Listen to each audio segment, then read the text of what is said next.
Hi, I'm John. This is my show, An American Scheme, where I'm proving that Diana Ross is Michael Jackson's actual mother. So, I want to express what I'm dealing with in this experience that I'm going through, and I want to be able to just show you evidence and stuff, and I thought that people would understand that this is evidence, and this evidence tells a story. And the story of which it tells is that Michael Jackson's actually an abandoned child, that his real parents are Diana Ross and Smokey Robinson. I thought I could just do that, But it's one of these bigger things that's I'm having to deal with the psyche of the human existence, and each individual human, their personal existence. One of the things that I get that happens to me is that people ask me a question and they'll say something like, well, why does Michael Jackson look like Janet Jackson? And so what they're doing is that's not actually the question that they're actually asking me. When I hear somebody asking me that question, what I hear them asking is, well, you have to explain to me why I'm so stupid that I'm not able to see the difference between just something simple as Michael Jackson looking like Janet Jackson, and they think that that's the evidence that explains the whole story. So when they ask me to explain, well, why does Michael look like Janet? They're not asking me to explain why Michael Jackson looks like Janet. What they're actually asking me to explain is, why are they so stupid? How come they were so stupid to not be able to see the truth of what I've seen and discovered, right?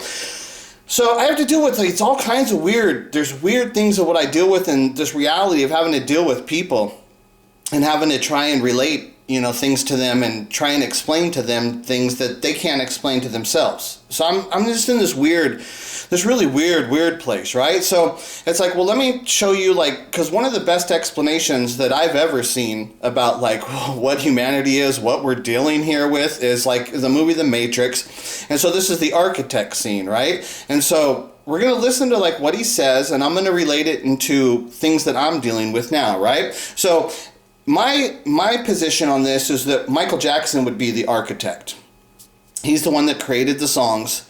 He's the one that put the evidence there for me to find. If he didn't do the things that he did, I would have never have made the discovery. It was because things he had laid down. Like I said, I made the discovery when I was watching the movie Lady Sings the Blues, but the only reason the discovery happened is because Michael Jackson died. Without Michael Jackson dying, I watched the memorial. There's a lot of people here that are Michael Jackson fans that were too young to actually watch the memorial, okay? So you didn't experience the memorial the same way I did. Plus, you're not a long-term Michael Jackson fan, right? So before the memorial had happened, Michael Jackson's will had been released, and in the will it had stated that Diana Ross was going to be guardian over Michael's children after Catherine. If Catherine was too old or unable to watch for Michael's children, then Diana Ross was nominated in that position. So it was just one of those things that was a piece of information I had. Then the memorial came, and Diana Ross didn't show up, okay? And then she wrote this letter that was read by Smokey Robinson, okay? So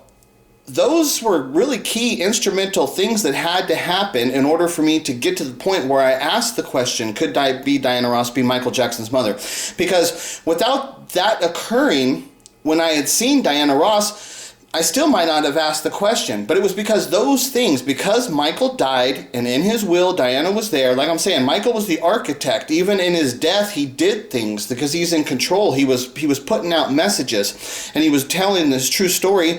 Even in his death, he was doing it. So that's what I'm saying is Michael's the architect. He's the one that created all this stuff. Without him putting those, and directly without Diana being in his will, and without him dying, I never would have known that Diana was in his will. That was a big thing. And then when Diana didn't show up to the memorial, that was that was one of those things that's when it happened, I didn't have a YouTube page. I had a computer at that time, but I didn't have a YouTube page and stuff, right? I wasn't doing that. So it's not when it happened, I didn't go on YouTube and start saying, why isn't Diana at the memorial? I wasn't doing that stuff, right? It was just something that I had absorbed, and I had seen it happen. But when it happened, me personally, it's not like I had a lot of friends and stuff, but me personally in my head, I was saying, I can't believe Diana Ross didn't show up to the memorial. How is that possible? Right? So that was something that was bugging me and shit, right? It was something that totally bugged me, especially that Michael had placed her in his will, and that she didn't show up to the memorial.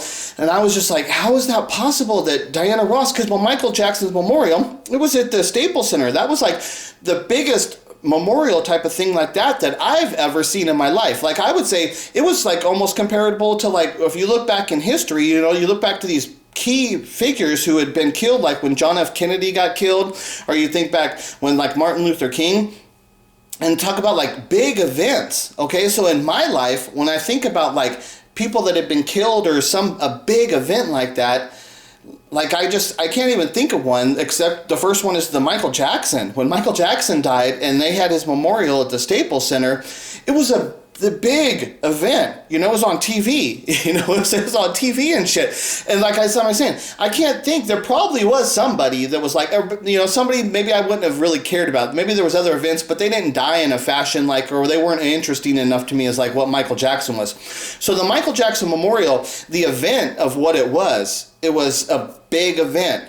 And then for Diana Ross to be in Michael Jackson's will, and then Diana Ross to not show up to the memorial. Okay, that was something that in my head, it stuck in my head, right? And without that happening, then like 6 months later, like I said, when I was watching Lady Sings the Blues and I saw Diana and Michael like morphing into each other, okay, because of the memorial thing, it was directly because of that. So if Michael doesn't die, if he doesn't put her in his will, if Diana doesn't show up if she showed up to the memorial, things would have been different. I might not have asked the question. And without me, the thing is you have to ask the question. And this is the thing I get with the Michael Jackson fans is like they ask me stupid questions. Like I said, they're not asking the right questions. They'll ask me, why does Michael look like Janet? And what that question actually is saying to me is, how come I was so stupid that I couldn't see the story of what you're saying, the truth? You know, what they're really trying to asking me is, explain to me why I'm so stupid that I can't see the truth, because what I see is Michael looking like Janet, right? So so you have to ask the right question, because what is the question? So you have to ask the question. The first question you have to ask is, can Diana Ross be Michael Jackson's actual mother? If you can't ask that question, then you'll never find any answers. And that's the problem I get with the public and stuff, is they just are so dumb, they can't even ask the question. And I'm talking about all of them. They will not even ask the first step. The first step into figuring out and understanding what's going on here is you have to ask the question, can Diana Ross be Michael Jackson's mother? Can it be possible? And then once you ask the question, then we look at the evidence of what's available, and we look at the timeline and the patterns of events that have occurred, and we look at that stuff, and then we start saying, does it line up to this question of what we're asking? And then what you see is like where I've done, is like not only does it answer it, it starts explaining stuff on a whole different level. I'm like beyond explaining it now. We've got so much stuff. So let me just show you some of this stuff to relate to about what we're talking about. So like I said, in this scenario, Michael Jackson would be the architect and I'm Neo. And maybe if you want to talk about the Oracle, maybe we'd throw Diana Ross in there as being like the Oracle and shit, right? Because she's involved in it. So she's the big player and shit. And that's the big thing about what I keep telling people is like, look at Diana Ross is alive. we can talk to her. And it's like, to be a Michael Jackson fan and not understand the relevancy of being able to talk to Diana Ross while she's alive, for people to allow that that you guys are risking the chance to allow that to happen. And it's like, dude, she's in her right state of mind. She's alive. She wants this to happen, because I can look back at all the documentation. There's no doubt that she actually wants to tell this story, but she couldn't do it. She was too committed to all the things that would have happened. She couldn't tell the story, but she wants to tell the story. For the Michael Jackson, that's why I clearly say, well, Michael Jackson fans, you're fake. You're fake. If you don't understand the importance of getting Diana Ross while she's alive to explain this whole story, and that's why I say, like, people, they might talk about how big and important my story is, because like I said, I'm comparing it to like The Matrix. This is the biggest story out there. There's nothing more important than this story. This is the story that's the big one. I can see the picture. You people can't see it and stuff, right? I do see it and shit, right? So I know that having Diana Ross explaining this stuff, getting to her, it's so important and stuff, right? And for Michael Jackson fans to allow that to possibly, and it's like, look at, my work is clearly, obviously, I've got so much stuff. If you can't look at my work and say, look, I've proven enough that it's time for Diana Ross now to answer this. If you can't do that, and then that's where I say, first of all, you're a fake fan. In reality, what it is you're a bad person. You're really stupid. And that's actually what you are. You have problems and shit. So here, let's watch a little bit of this. Hello, Neo. Who are you? I am the architect. I created the Matrix. I've been waiting for you. You have many questions, and though the process has altered your consciousness, you remain irrevocably human. Ergo, some of my answers you will understand, and some of them you will not. Concordantly, while your first question may be the most pertinent, you may or may not realize it is also the most irrelevant. Why am I here? Your life is the sum of a remainder of an unbalanced equation inherent to the programming of the Matrix. You are the eventuality of an anomaly which, despite my sincerest efforts, I have been unable to eliminate from what is otherwise a harmony of mathematical precision. While it remains a burden assiduously avoided, it is not unexpected and thus not beyond a measure of control.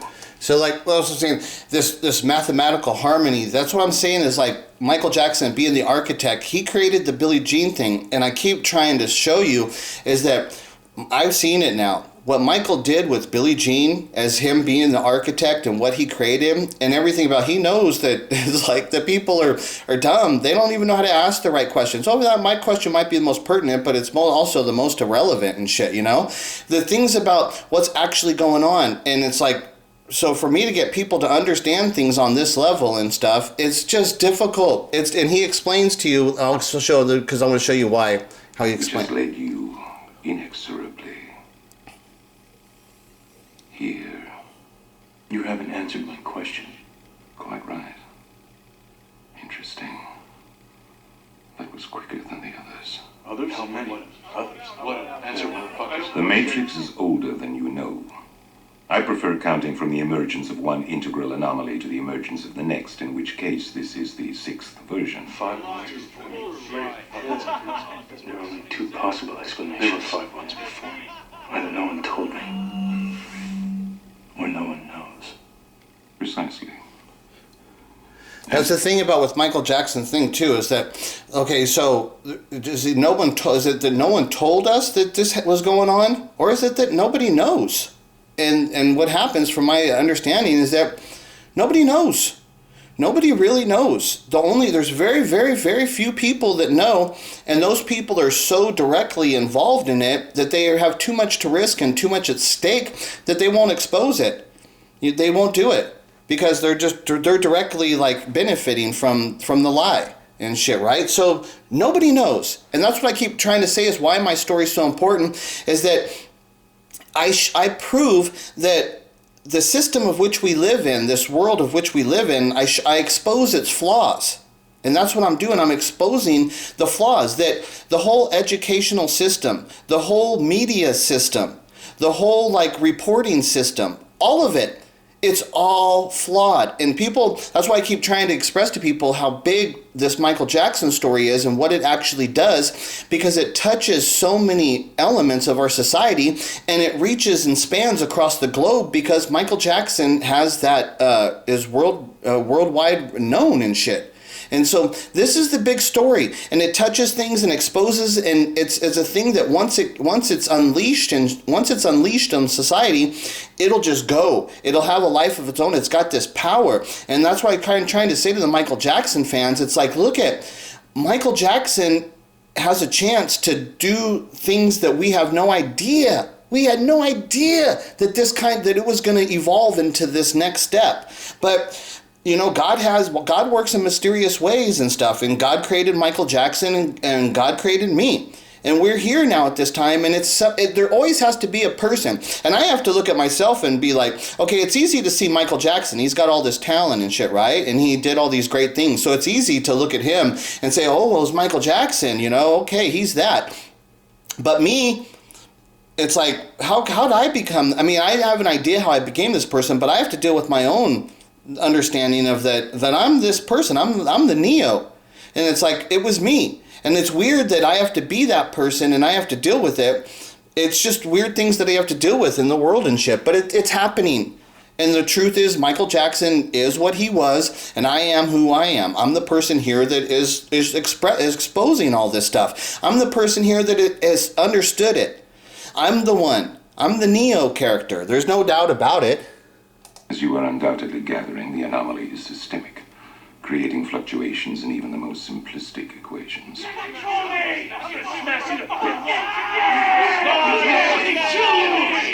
make me do anything like choice. The problem is choice. The problem is choice. That's what I'm going to show you here about what's going on. Is the problem is choice. And this is the thing. When he talks here about choices and he talks about the oracle, he's going to talk about the oracle creating the system to allow the people to have choice. And this is the problem, is that the mentality of the psychology that takes place in these human beings, they need to have a choice. But my story doesn't, because it's true. We are based in a world of lies, and in this world of lies, it gives you a choice to say, oh, I don't believe that lie, or I see it differently. See, you've got a choice. When they give you a lie, you have, it creates a choice within you. But the truth, and that's what I'm saying, my story is the truth. It's the same thing like Jesus. Jesus, it's a big lie. But what does it do? It gives you a choice. It enables you to have a choice to choose about things. But my story is the truth. And within my story, you do not have a choice. This is the truth. You either understand it or you don't. And so this is the problem of what I'm dealing with, and what he's going to explain here is that the people need a choice. So what they do is they create this lie, and that enables the people to have choices, okay? But when you deal with the truth, and that's why I'm saying my story is so powerful, because it's a truth. It's so big, and it's so much more important than what these simple-minded people can understand. They just don't, they're not mentally capable of dealing with this level of intelligence and wisdom and shit, right? But so this is the problem of what it is with my thing, is that my story is true, and you don't have a choice to deny it. And so when the people deny it, he's going to explain, so it's just a simple thing that occurs in human beings, but that's their choice. Their choice is that I don't want to know the truth. That's the choice that they make. Instead of accepting the truth as what it is, they can't, and there is no choice, because it's true. It's realer than any Jesus. You can't prove Jesus. You can't call upon Jesus right now and have him come down and explain. It just can't happen. And if they do bring down Jesus, it's going to be some kind of magic trick that takes place by the demons that are actually controlling the world, and they're just going to use their magic to fool the people and shit, right? That's what it's going to be, and it's just going to be another thing where they enabled you to make a choice. It's bullshit. They're giving you lies. They're going to feed you lies. They're going to allow you to make the choice, and that's what they're going to do. But my story is just true. This is the difference. What I keep saying is that the understanding and the exposure of a truth on this level of being the Michael Jackson thing, which will not allow you people to make a choice. It's an acceptance. It's an evolutionary process of what's going to take place. When the public is faced with this kind of reality of a truth, there will be an evolutionary process of what will take place, but now, what's going to happen and how does it happen? I don't know. These things are weird, I don't know. But I can show you that this is the realm in which we're dealing with in this story and stuff, what's actually taking place. The first matrix I designed was quite naturally perfect. It was a work of art, flawless, sublime, a triumph equaled only by its monumental failure. See, it was perfect, it was sublime. Triumph only equaled by its monumental failure, because the people couldn't accept the truth. That's what this movie is telling you, is that the simple mind and the humanity and stuff, they can't deal with the truth. And when he made the perfection, the world that was perfect, everything was harmony, they couldn't deal with that. They didn't like that. They didn't respond, and then so it just crashed and shit, right? And so that's what I'm saying, is that there needs to be a shock to the system and the culture of society, and the actual shock that actually will do that is my Michael Jackson story. Because I say things, and I say it in like Matt's FTR. I say my story is the big one. It's more important. It's more important than anything else out there. It's not even close. There's nothing out there that will have the power of my Michael Jackson story, and they just deny it. They just no, because they don't know what they're dealing with. They don't understand the reality of what's taken place. The inevitability of its doom is apparent to me now as a consequence of the imperfection inherent in every human being. Yeah. Thus I redesigned it, based on your history, to more accurately reflect the varying grotesqueries of your nature. Yeah. Yeah. However, I was again frustrated by failure. Yeah.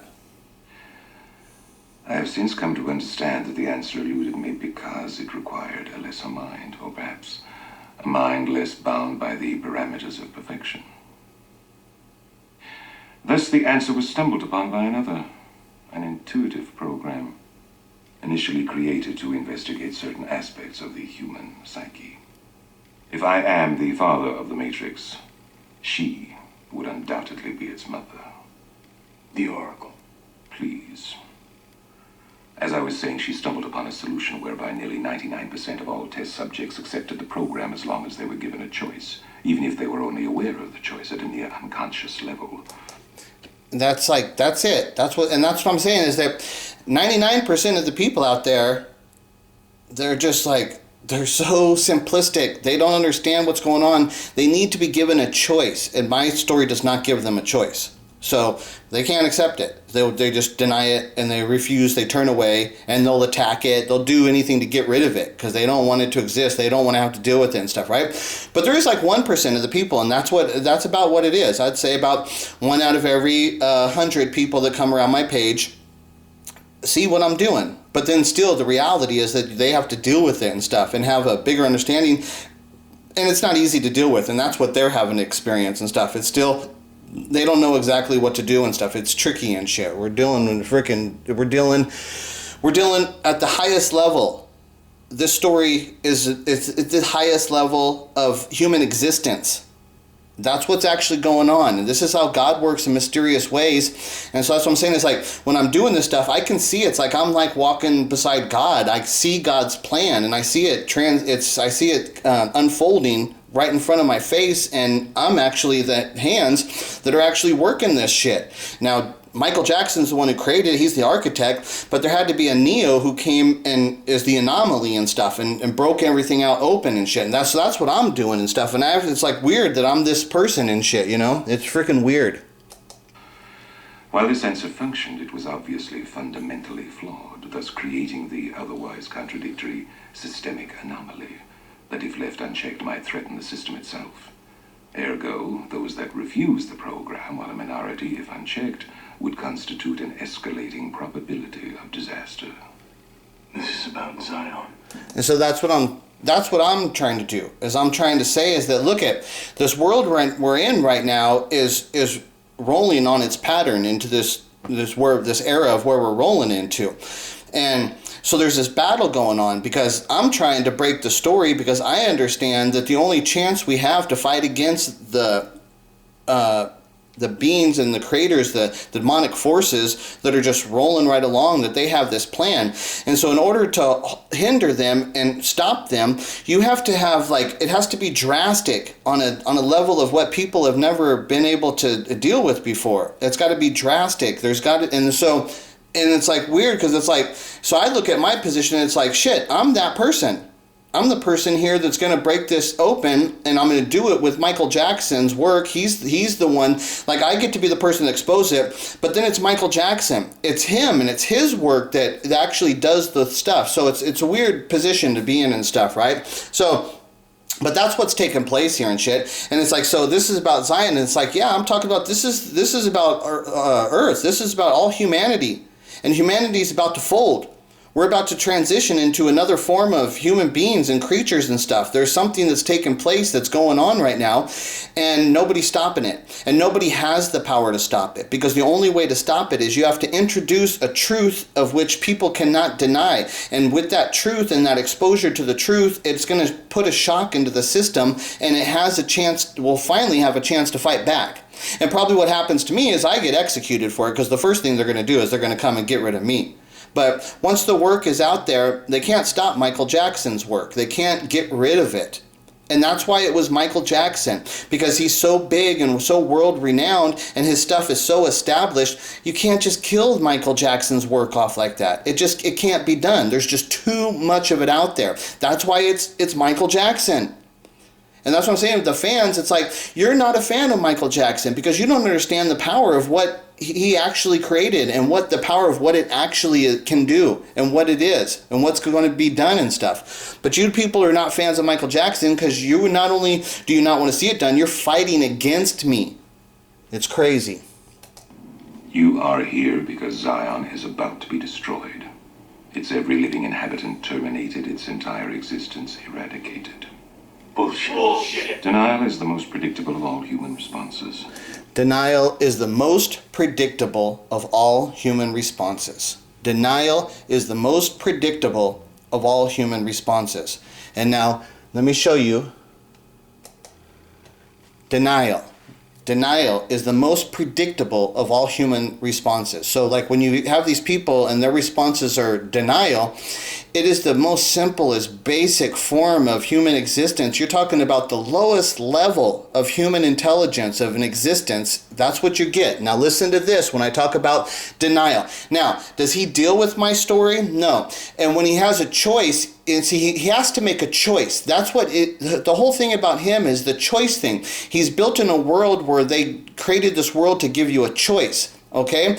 Because denial is the most predictable of all human emotions. He can't accept the truth. So because he's not mentally capable of accepting the truth, it's inevitable that he's just going to deny it. He's going to deny it, and he's going to create a world in where it allows himself to make a choice.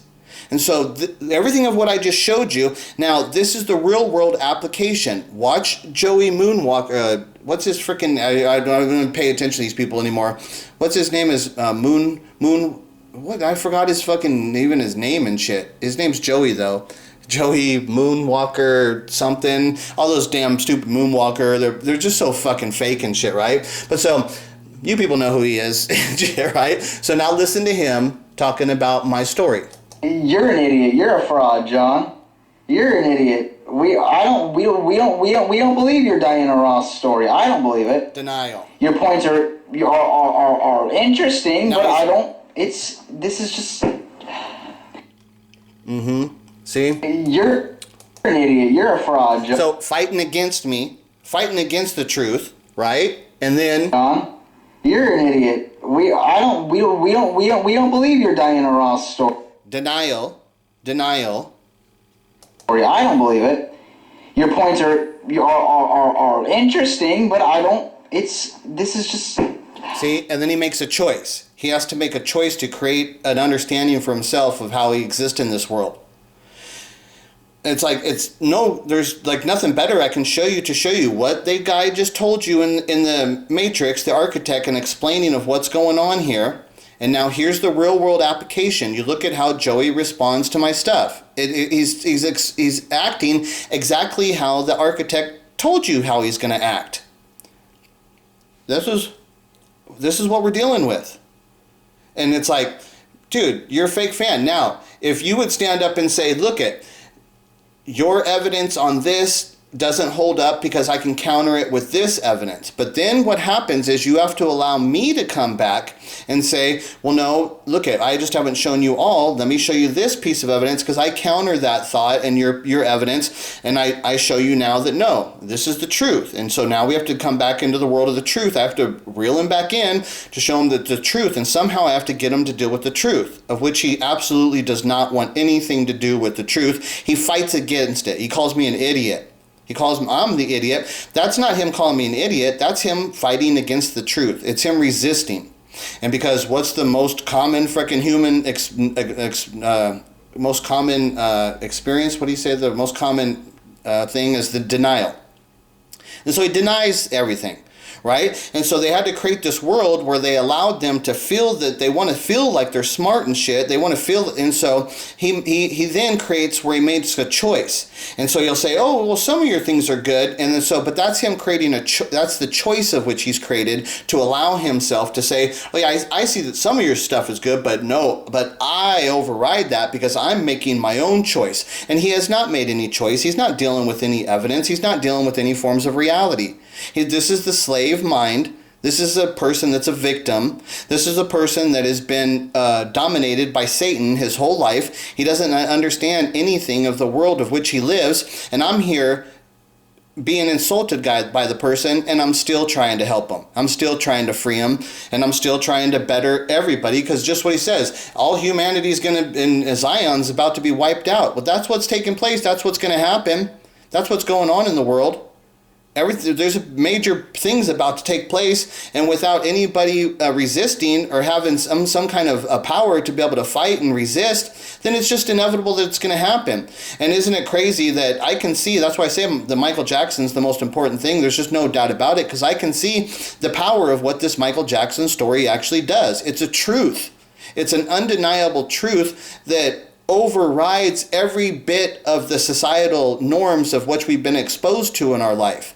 And so, you know, I try my best to explain. I'm not perfect and stuff. I make mistakes. And that's a part of where it's like in my stuff. I make mistakes in my videos. I make mistakes all the time. I'm not like a Matt's FTR person who's always saying, I don't make mistakes, I'm always right. And it's like, dude, just to say that means that's you're making a mistake. That's like the number one mistake of which you can make, is that you making those claims. It's like, dude, you're totally flawed on the highest level for you to ever even say those kind of words. And the reason you say that stuff is because you've been programmed through the television and the video games to make you feel like a winner. They put this internet stuff here because they know these idiots have the need to feel like they're important and stuff, right? And they know that the people on TV, so they put the stuff here to allow all these idiot voices to come out here. But the whole purpose of that, in reality, the demon forces, is they know that a voice like mine is just, it will be muddled out and it'll be muted by the mass majority of the 99% of the people out there giving their crappy opinions and stuff, and just in total denying everything, as that's the most predictable freaking thing that's going to happen with humans. They're just going to deny. And so they know that when the voice like me, they know that the way to fight against the person like me, like the people that are actually in charge, they know they're smart. They know that there's going to be the anomaly who comes over and has the truth and can expose things and do stuff. So what they've created this world to do is they've allowed this internet, and they've allowed these people like Joey and Matt's FTR to come out, and they've allowed them to give their voices to the other stupid people who are the stupid people. So the stupid people will gravitate towards these other stupid people, right? Because they're out there telling the stupid shit. They're all giving them choices, and the choices of what they make is, no, we're the real Michael Jackson fans. See how they make a choice, right? But they're in total denial. And what it is you have this massive volume of these really stupid people, and then that muddles out the voice of like me. It clutters up the whole system, and it doesn't allow the people to decipher between the difference between like somebody like me who's given the quality information and all these other fake people and stuff, right? So that was their tool in order to fight against somebody like me and stuff, is you had to create this world where you allowed all these stupid people to have voices in this world. And that's all it is that they're doing. And I mean, I try and express the best I can and stuff, but it's like I'm dealing with like what I'm dealing with, and what the oppositional forces up against me and stuff is massive and stuff. But I have faith in like God, and I have faith in that God works in mysterious ways, and then I have faith that somehow the story will break, and God's power finds a way. It's like a thing where like life always finds a way, and the truth is more powerful than anything else, and the truth will always find a way to break free. So I just keep fighting at it, even though every night I go to bed as a total failure, and I have the mental like stress of what this has caused me and what I have to deal with. And it's like, that's why it's me, because I'm able to deal with this stuff, because it's tough, it's brutal. It's brutal. Like the existence of my daily life, what I deal with, like I'm saying, right now I'm always strong in the morning. I feel strong, ready to take on the world and shit, right? By the night time, I'm totally crushed and devastated, and I'm dealing with like massive pressure on my soul and on my mind and shit, and I go to bed as a total failure, all alone every fucking night. That's exactly what happens. And it's somebody that I fucking go to sleep, and hopefully I can get enough energy, and I come back and I'm ready to take it on, ready, strong enough to come back and fight again the next day and shit. And that's just the world of which I live in. That's my routine, you know? So, and we'll just see how it plays out. I never know exactly how it's going to play out, and we'll see how it goes and shit. All right, we'll talk to you later. Bye.